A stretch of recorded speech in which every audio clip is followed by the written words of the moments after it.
दोस्तों, legal and legal में एक बार फिर से आपका स्वागत है। इलाहाबाद उच्च न्यायालय द्वारा बुलंदशहर के एक वकील साहब को वकालत करने से सस्पेंड कर दिया गया है। उनके वकालत करने पर प्रतिबंध लगा दिया गया है। क्यों लगाया ये भी जान लीजिए।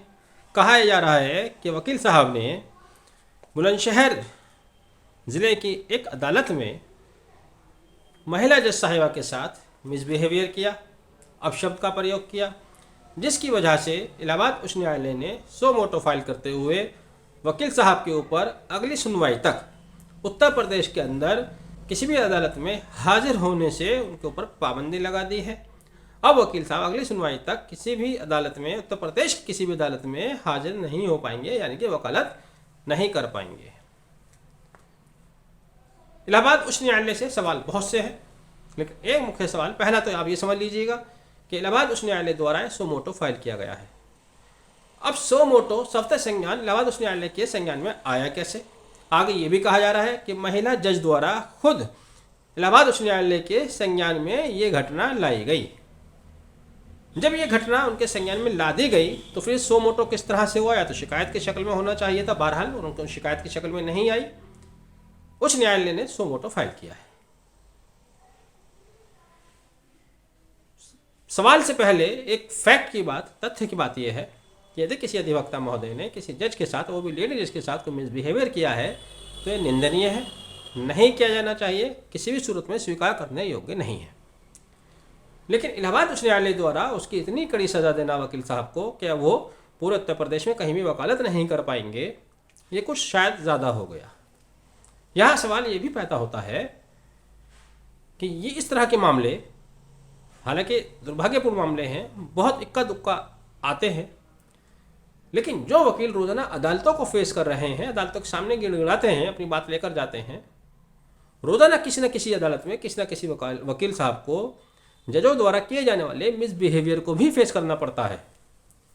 और ऐसा नहीं है कि वकील बर्दाश्त भी करके बैठ जाएं, वो भी उनके खिलाफ हड़ताल भी करते हैं, बायकॉट भी करते हैं, सारी चीज़ें करते हैं। लेकिन सवाल जो है वो ये कि क्या कभी उच्च न्यायालय द्वारा या किसी भी न्यायालय द्वारा ऐसे न्यायिक अधिकारी के विरुद्ध कोई इस तरह का सख्त कदम या किसी भी तरह का कदम उठाया गया जिस तरह का अधिवक्ता महोदय के विरुद्ध उठाया गया?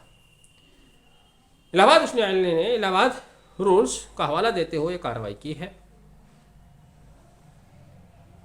इस कार्रवाई के अनुसार वकील साहब तो प्रतिबंधित हो गए, लेकिन मेरा सवाल यह है कि जब न्यायिक अधिकारियों की शिकायत जाती है, क्या उनके विरुद्ध भी कभी कोई ऐसी कार्रवाई हुई है? क्योंकि यहाँ इलाहाबाद उच्च न्यायालय का कहना है कि अगर हम इस तरह की कार्रवाई नहीं करते हैं तो पूरा जुडिशियल सिस्टम, न्यायिक सिस्टम खतरे में आ जाएगा, उसके ऊपर खतरा आ जाएगा। और साथ ही जिला जज बुलंदशहर को भी आदेश दिया है कि वह जज साहिबा की सुरक्षा बढ़ाए।